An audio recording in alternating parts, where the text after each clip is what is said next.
So, Secret Service just told me, sir, would like a little more time. I said, you take all the time you want. You can take 2 hours, 3 hours. The hell with the people that have been waiting out here, but I'm sure they don't mind either. But it is a great honor, and a lot of things are happening in the world. We just heard, you probably heard, that Israel was just attacked, very severely attacked. And Hezbollah looks like. And this is things that won't happen. I mean, you just can't. They have to respect us. They have to respect. They cannot do this. They cannot do this. What they did just now with that attack is terrible. Just happened. And so to all, God bless everybody. This is so serious. They have to respect our country. This would never have happened with us. And we just cannot let it continue. So we just wish them all a lot of luck. This happened as I'm walking on the stage. You probably, most of you have heard about it, but it just, it's a terrible thing. But I'm thrilled to be here in Nashville to become the first American president ever to address a Bitcoin event anywhere in the world.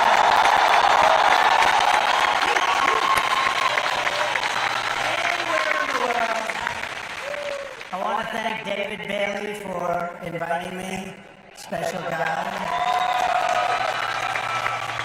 You know, this whole love affair sort of started. David, about 4 months ago, was at Mar-a-Lago. I took a picture with him. I mean, he's a nice-looking guy. He's okay. He's out here someplace.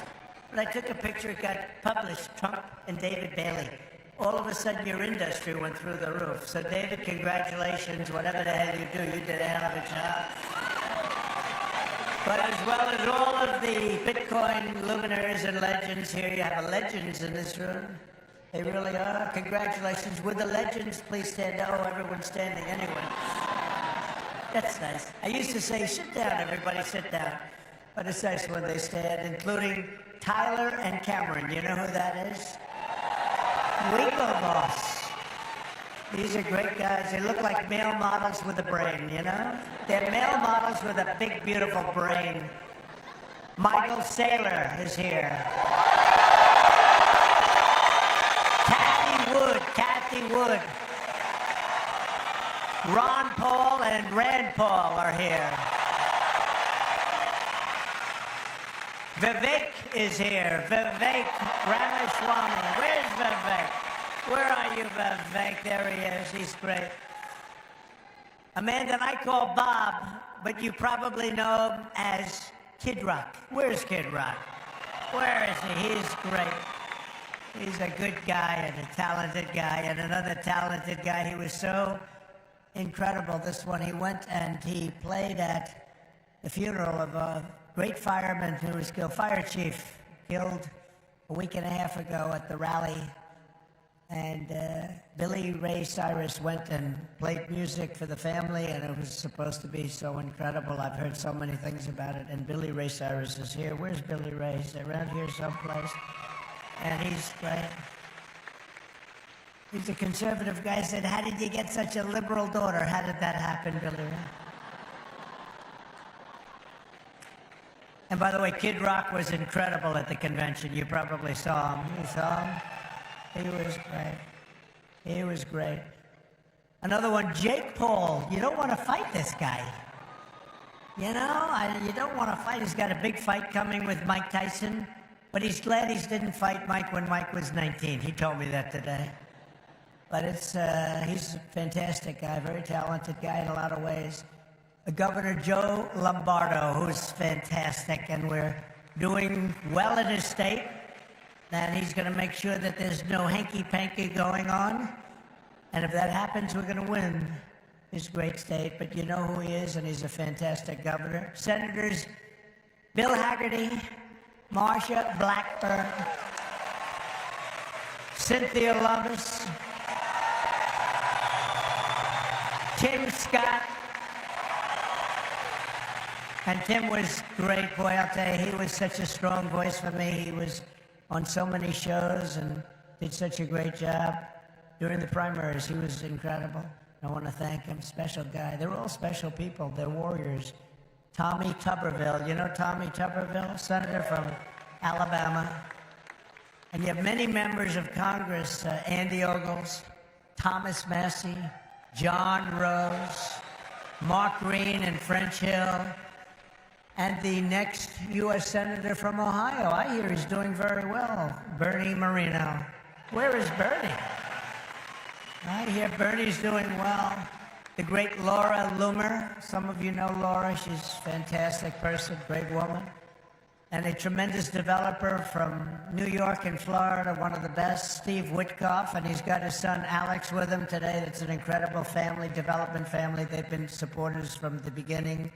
Howard Lutnick, Cantor Fitzgerald, incredible, one of the truly brilliant men of Wall Street, and a whole group of his distinguished guests and a lot of our distinguished guests. We have a lot of other people here, and I won't bother anymore. That's enough, because we have to talk about crypto. We have to talk about Bitcoin. We have to talk about all these great companies.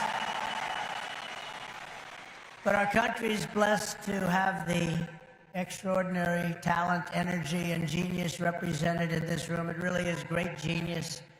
Not all of you, but most of you. Many of you. But this is the kind of spirit that built America, and this is the spirit that's going to help us make America great again. That's what we're doing. I stand before you today filled with respect and admiration for what the Bitcoin community has achieved. It's incredible, actually. I sort of say to my sons, it's like incredible because they know so much about it. They're so aware of it, much more so than people that are a little bit older. But I say this is the steel industry of 100 years ago. It really is. I think you're just in your infancy. I can see it happening. In just 15 years, Bitcoin has gone from merely an idea posted anonymously on an internet message board to being the 9th most valuable asset anywhere in the world. Can you believe that? Is that right? That's a big deal. Think of that. It's already bigger than ExxonMobil. Soon it will be surpassing the entire market cap of silver. It's not bad.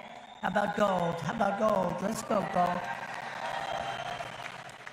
And one day it probably will overtake gold, but based on the way it's going now, it could very well be a possibility. There's never been anything like it, and I don't think you've ever seen anything like it. And most people have no idea what the hell it is. You know that, right?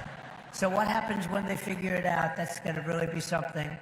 Bitcoin is not just a marvel of technology. As you know, it's a miracle of cooperation and human achievement, and a lot of relationships that are formed. I just did a meeting, a roundtable with a lot of the leaders, and it's amazing. There's a great camaraderie. It's really interesting. Obviously there's competition, but there's a relationship, there's a friendship that's developed with a lot of these people. I noticed it. I don't usually see that too often. I see the opposite, actually. They want to get each other. They want to kill each other. These guys have a great feeling. Very smart people, too. Congratulations on all that you've accomplished. This room is amazing. The people in this room, high IQ individuals. I'm running against a low IQ individual, her. I'm not even talking about him, her. I got a low IQ individual. The reason I've come to address the Bitcoin community today can be summed up in two very simple words: America first. Because if we don't do it, China's going to be doing, others are going to be doing it. Let's do it and do it right. My vision is for an America that dominates the future. We have the best economy, the highest standard of living, the safest, the most beautiful cities. And by the way, when I say safest, our cities are going to hell right now. Our cities are going to hell. We're going to fix our cities. We're going to work with Democrats that have destroyed our cities, but we'll work with them, and we're going to get our cities back. We're going to bring our country back.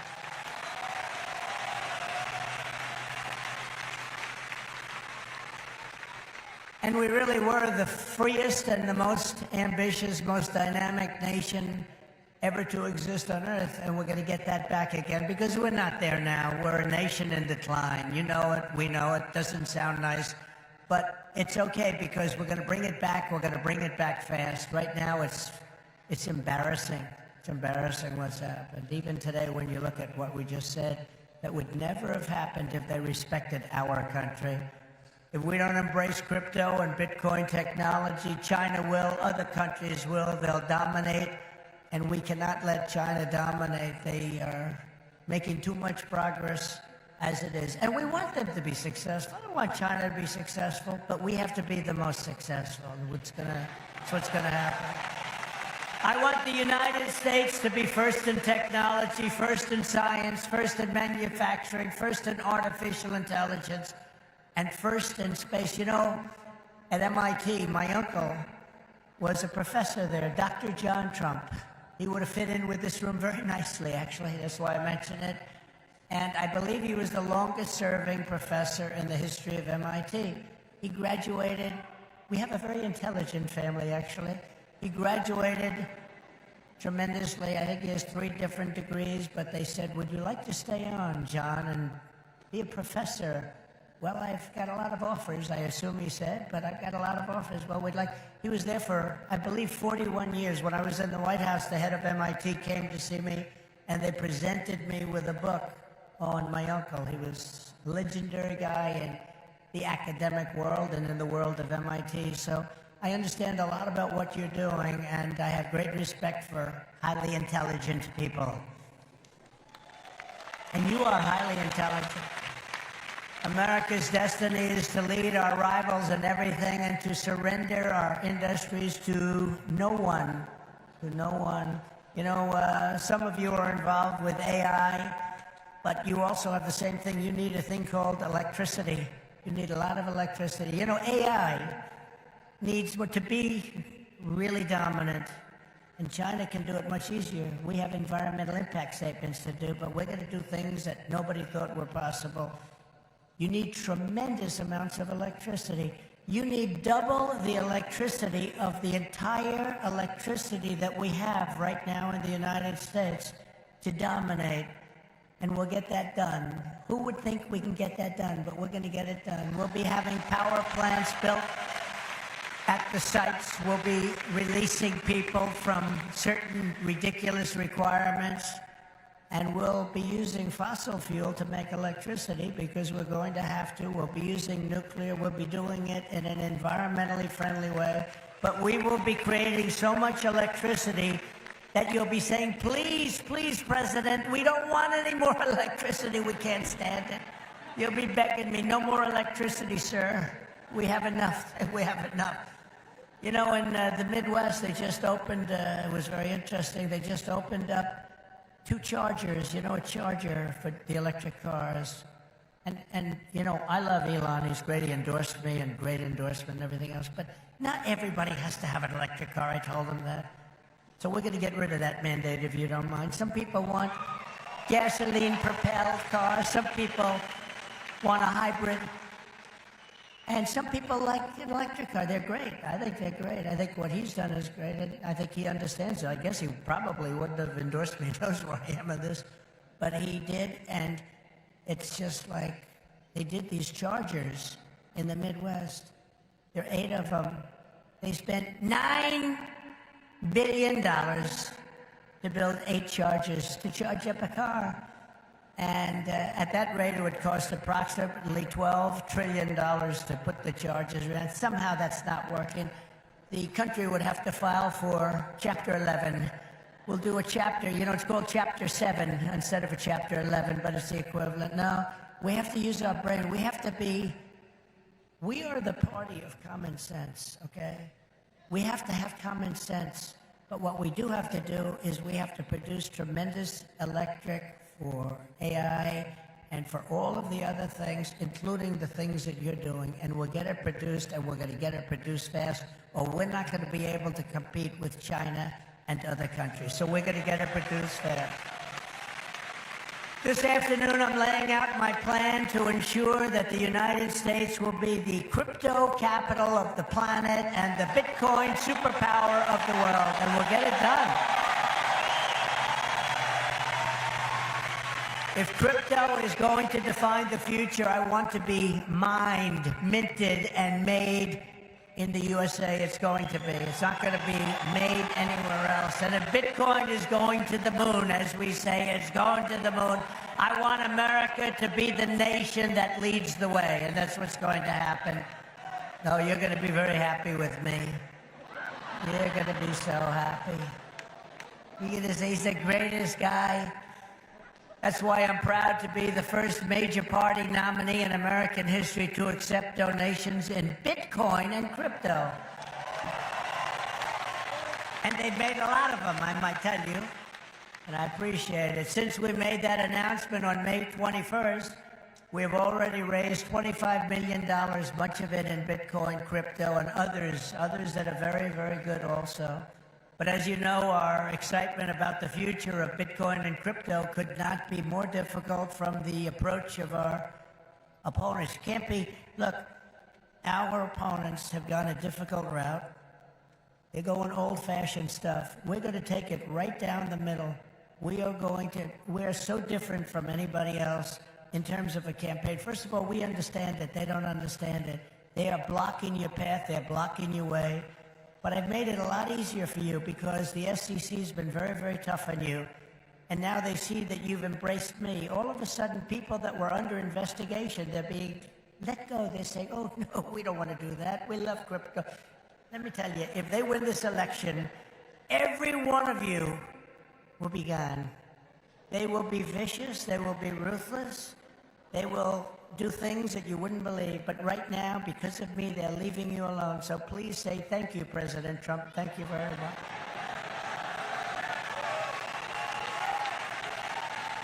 And the reason they're doing that is I've heard from some of your great geniuses that talk to me about this subject.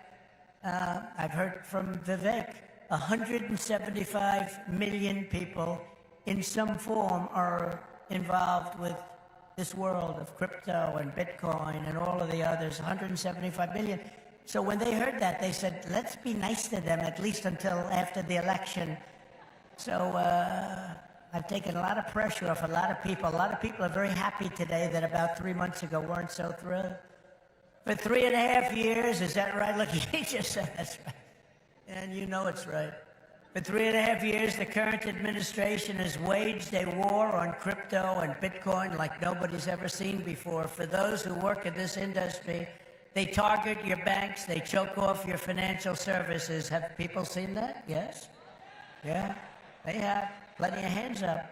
They block ordinary Americans from transferring money to your exchanges. They slander you as criminals. But that happened to me too because I said the election was rigged. He said the election was rigged. He should spend the rest of his life in jail for making that statement. Of course, they say it about us, and it's okay, right? No. And by the way, we're doing very well in the election. We lost a candidate recently, Crooked Joe Biden. And I thought, we lost this wonderful person. He's actually a terrible human being, if you want to know the truth, so don't feel sorry. And we have another he's a worse human being, And I sort of made an analogy last night. Last night, think of this, I was speaking in front of a very powerful and very strong, very religious group, Christians, evangelicals, Christians. And then today I come in front of Bitcoin, and now I'm going to Minnesota to do a rally.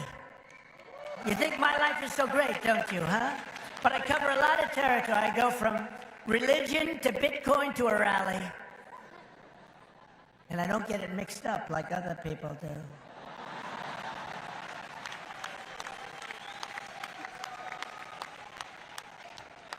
Where they come out and they say, may God bless everybody involved in the Bitcoin world.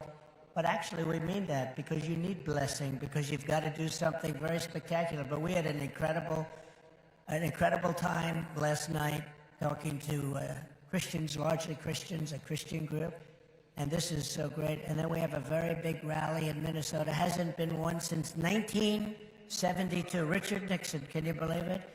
And I think we're leading Minnesota, but there's some hanky-panky that goes on in Minnesota, but I think we're doing good. So we're going to leave here. We're going to go there for a big rally, but this is such an honor to be with you. Sadly, when we see the attacks on crypto, it's a part of a much larger pattern that's being carried out by the same left-wing fascists who weaponize government against any threat to their power. They've done it to me.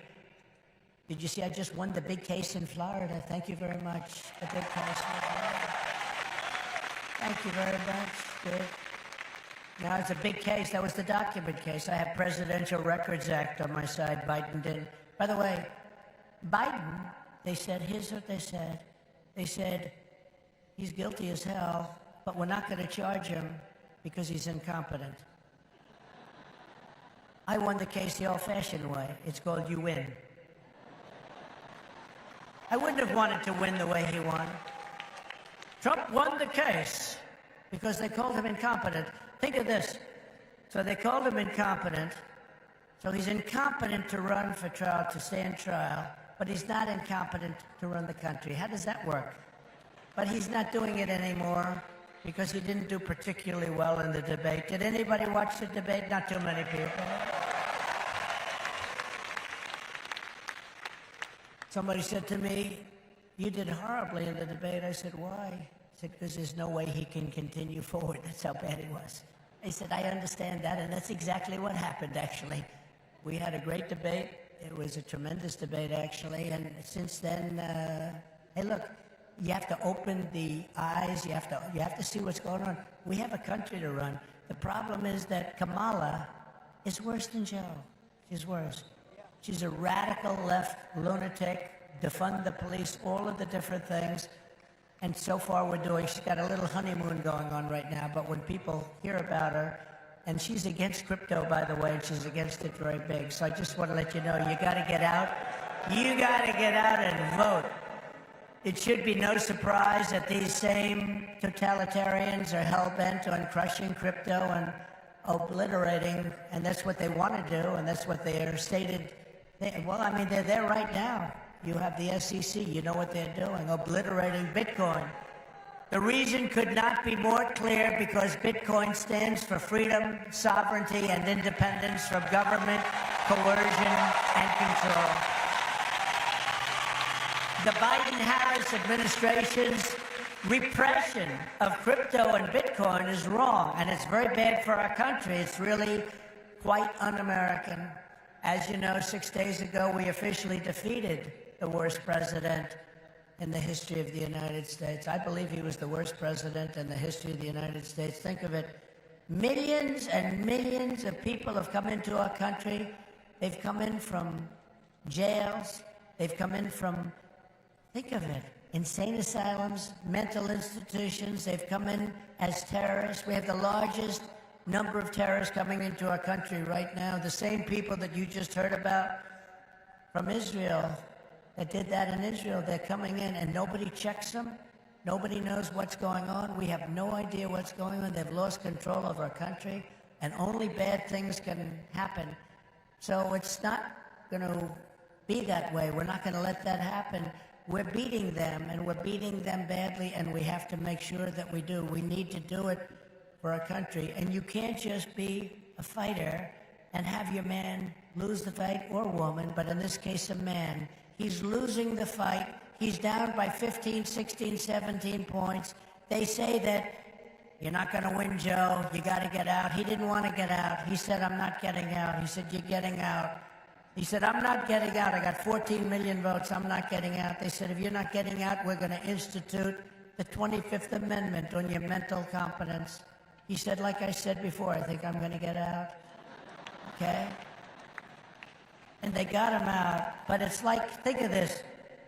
You fight, you're in a campaign. You spend a lot of money, a lot of time, a lot of effort, and he's losing. And then they say, let's take him out of the fight. We'll put a new fighter in there. The new fighter is her. Probably my second choice. He will always be my first choice, but she'd be my second choice.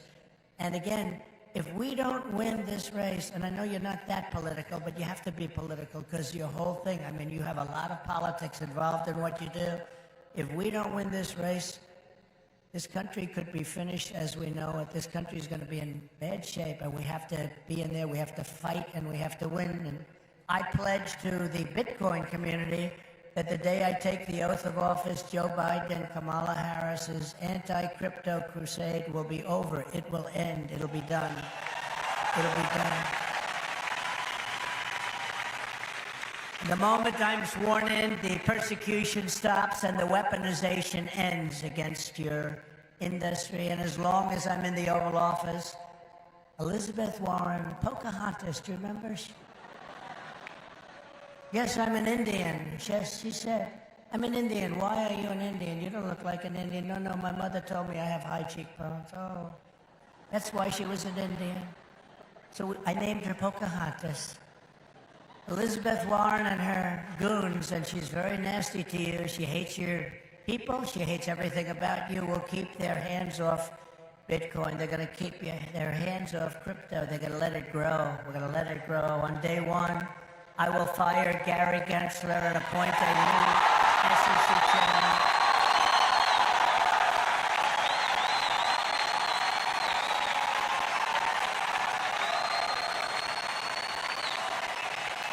I didn't know he was that unpopular.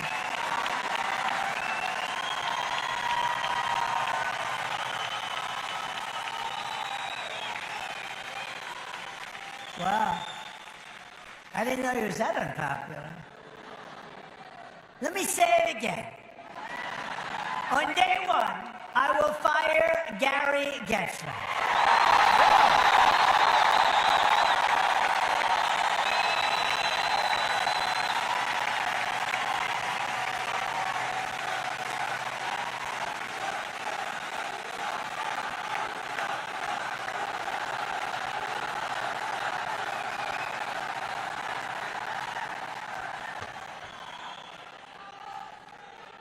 And we'll appoint a new SEC chairman who believes America should build the future, not block the future, which is what they're doing. And Kamala Harris wants to make him Treasury Secretary. That's not good. That's not good.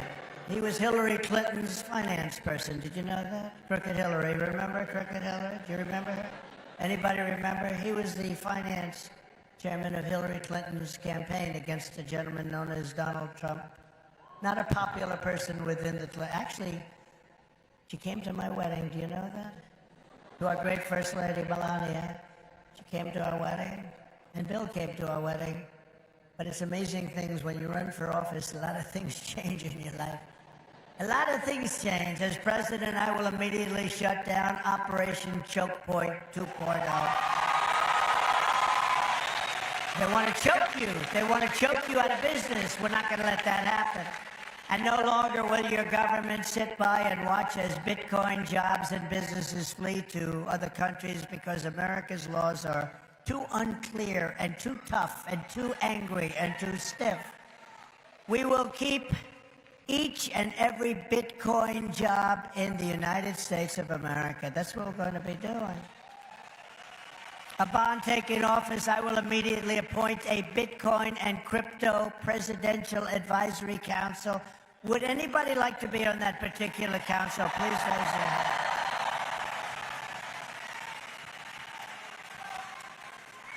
Their task will be to design transparent regulatory guidance for the benefit of the entire industry, and they will get it done in 100 days. We will have regulations, but from now on, the rules will be written by people who love your industry, not hate your industry. People that want to make it clear and simple, straightforward and fair. People that want to see your industry thrive, not dive. Next, I will immediately order the Treasury Department and other federal agencies to cease and desist all steps necessary, because, you know, there's a thing going on in your industry. They want to move the creation of a central bank digital currency. It's over. Forget it. CBDC. There will never be a CBDC while I'm president of the United States. And I will always defend the right to self-custody. Self-custody. You're going to have a great industry.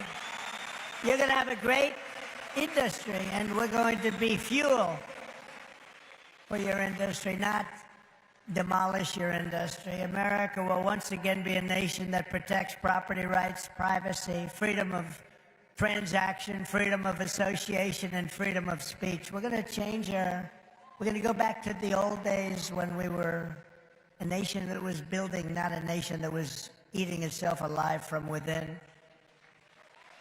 As part of our effort to provide regulatory clarity, we will create a framework to enable the safe and responsible expansion of stable coins. Do you know what a stable coin is? Does anybody know? Please raise your hand.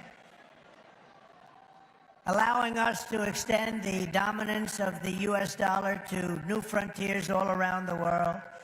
America will be richer, the world will be better, and there will be billions and billions of people brought into crypto economy and storing their savings in Bitcoin.